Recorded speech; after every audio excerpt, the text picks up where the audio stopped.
শামীম ওসমানের দলের লোকেরা শাহ নিজামের মাধ্যমে আমাদেরকে নমপাড়াকে নিয়ে নানান ধরনের হুমকি দামকি দিয়া আমাদের এক রাতের ভিতরে আমাদের বাড়ি থেকে বের করে দিয়েছে। আমার এই সন্তানটা তখন 2 মাসের কোলে অসুস্থ।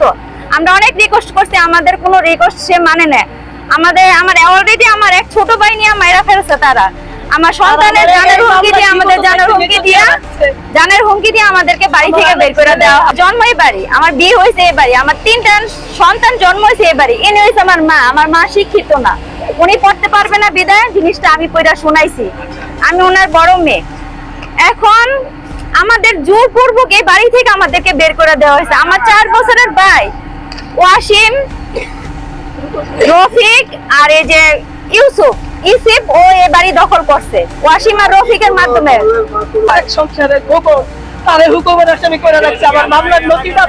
ইনি আমার মা, আমি ওনার মেয়ে। নয়ন শাহ নিজাম আমার ভাই আর আমার দায়িত্বা একটা ইসলামে সই করে দিয়েছে। কিসের ইসলাম? আমার ভাইও জানের হুমকি দামকি দিয়ে পিস্তল থেকে বুঝছেন? আমরা দুটো ভাই বোনই মূর্খ। নূর হোসেন ওনারা পড়ালেখা জানে না। আর বাড়ির জন্য এই সম্পদের ওয়ারিশ ছিল।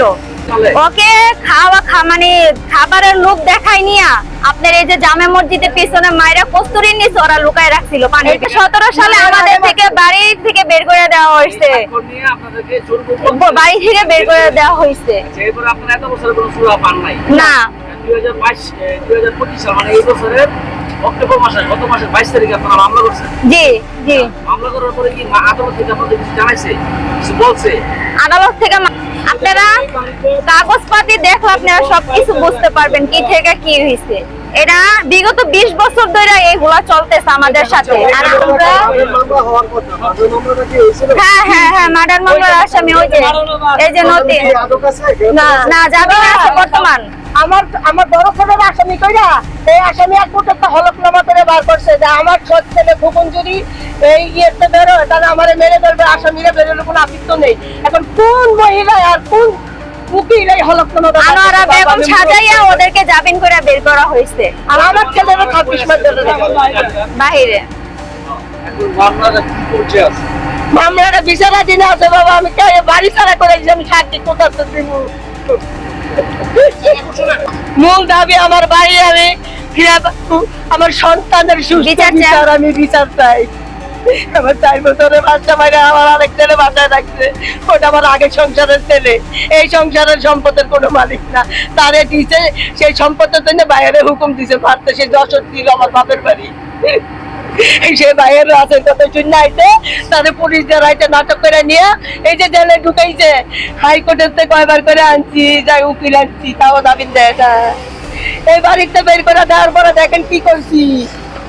এবার কাগজ তুলো, পাগল হয়ে গেছি। ওই যে খন্দকারের কাগজটা বার করো। খন্দকারের দেখে কন্ট্যাক্ট করে আমার সব শেষ করে দিচ্ছে। মামলাটা স্টার্ট করাইতে চাইছে। এখান থেকে তুমি এভাবে ডাক্তার করাইছে খন্দকারের ডাক্তার আপনাদের তো গাড়ি করে দেওয়া হইলো না? দেওয়া হয়েছে। কবে আবার বাসায় ঢুকলেন? আমি মনে করেন এর ভিতরে আমি তো তারিখ জানি না। আমি ভাড়াইটারদের বলছি যে আপনাদের যদি ডাক্তারের সাথে কোনো পাওনা দাওনা থেকে থাকে ওই মামলা করার পরের দিনে এসে বলে, মামলা যেদিন করছে ওই দিনই বলে গেছি আমার বাড়ি আপনারা দখল ছেড়ে দেন, আমার বাড়িতে আমি যে কোনো মুহূর্তে ঢুকবো। বুঝছেন? আমি নলেজ দিয়ে দিছি, ডাক্তারের নলেজ, তার ভাড়াইটাদের নলেজ আমি দিয়ে দিছি, দিয়ে আমার বাড়িতে আমি চলে আসছি। এখন আমার জানলা রক্ষা দেয়। হ্যাঁ, ডাক্তার এখন ছিলেট আছে। হ্যাঁ, ওই ভিক্টোরিয়ার একটা সরকারি ডাক্তার ওরা ওই অবৈধ কাজ করলে পারে বাবা।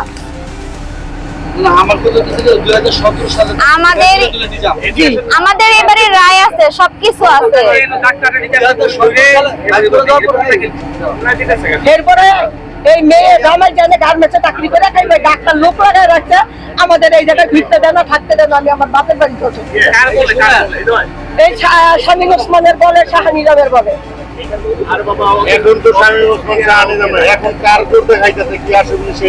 এখন ভাড়াইটা তো বলছে, মানে আমি বলে দেওয়ার পরে বলছে ওই মহিলা আবার কিছুই করতে পারবে না।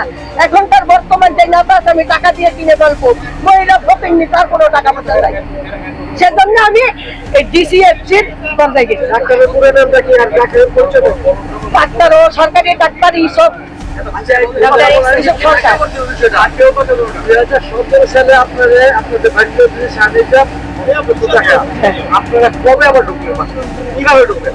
বাসায় মামলাটা কি বাড়ছে কিভাবে ঢুকলেন? মানে কতদিন আগে আবার বাড়িতে 25 তারিখ। আমলি ঢুকছেন। কিভাবে ঢুকছেন? 10 কারা ঢুকলো আপনাদের? 10 মাসে 25 তারিখ। 10 মাসে 25 তারিখ, 25 তারিখ এই মাসে আমরা ঢুকছি। এর আগের মাসে এর আগের মাসে। থাকতে নাকি কিন্তু এই যে না, না, আমরা এই যে ওই যে গত মাসে গত মাসে 25 তারিখ, এটা 11 মাস চলে, ঠিক আছে? এখন আপনাদের আপনাদের দাবি দেওয়া আমার দাবি, আমার এই বাড়িতে এই ডাক্তার এই 8 বছরে 1.5 কোটি টাকা ভাড়া খাইছে, 1,20,000 করে। আর আমার ছেলের সুস্থ বিচার চাই আমি। আমাদের জানমালের সেফটিও চাই আমরা। জানমালের রক্ষা। আমাদেরকে নানান ধরনের চার অবস্থা, নানান ধরনের হুমকি দামকি দেওয়া হইতেছে। নয়ন নয়ন মোহাম্মদ ওয়াজউদ্দিন মৃত, ভুইয়া। ভুইয়া মৃত। হ্যাঁ জি আছে। না এটা 17 সালে না। না না, 2007 সালে ওকে মারা হয়েছে। 17 সালে আমাদের বাড়ি থেকে বের হয়ে যায়। শরীফুল ইসলাম মোহাম্মদ জামাই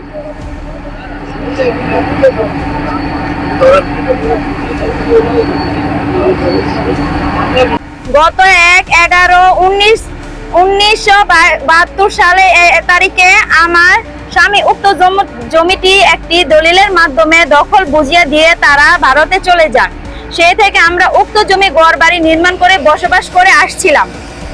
17/8/2006 ইংরেজি এত তারিখে আমার স্বামী মৃত্যুর পর তার ভাগিনা জামাতা মোহাম্মদ রফিকুল ইসলাম আলাউদ্দিন শাহ, 26 নং ইয়াশাখা রোড, ডাক্তার মোহাম্মদ ইউসুফ আলী সরকার, পিতা আবুল খায়ের সরকার, মোহাম্মদ ওয়াসিম, পিতা আসাদ আলী, উভয় কায়েমপুর থানা, ফতুল্লা জেলা, নারায়ণগঞ্জ, আরো 5-7 জন সন্ত্রাসী আমাদের দখলকৃত জমি দখল নেওয়ার জন্য পায়তারা করে চলেছে। উক্ত জমিটি দখলে নেওয়ার জন্য বিভিন্ন সময় আমি আমার সন্তানদের উপর হামলা ও শারীরিক নির্যাতন চালিয়ে আসছে। তারা দলিটি দখল নেওয়ার জন্য গত 2/1/2007 ইংরেজি এত তারিখে আমার বাড়িতে বোমা ও দেশি পাইপগান রেখে আমাকে ও আমার সন্তানদেরকে ফাঁসিয়ে দখলের পায়তারা করে। কিন্তু বিচক্ষণ ফতুল্লা থানা পুলিশ প্রকৃত আসামিদের গ্রেফতার করে জেল হাজতে প্রেরণ করে। গত 16 তারিখ 9 মাস 2007 ইংরেজি এত তারিখে আমার 4 বছরের শিশু সন্তানকে বিবাদীগণ কায়েমপুর সিরাতুল মুনতাহা মসজিদ সংলগ্ন জলাশয়ে চুবিয়ে হত্যা করে লাশ গুম করে।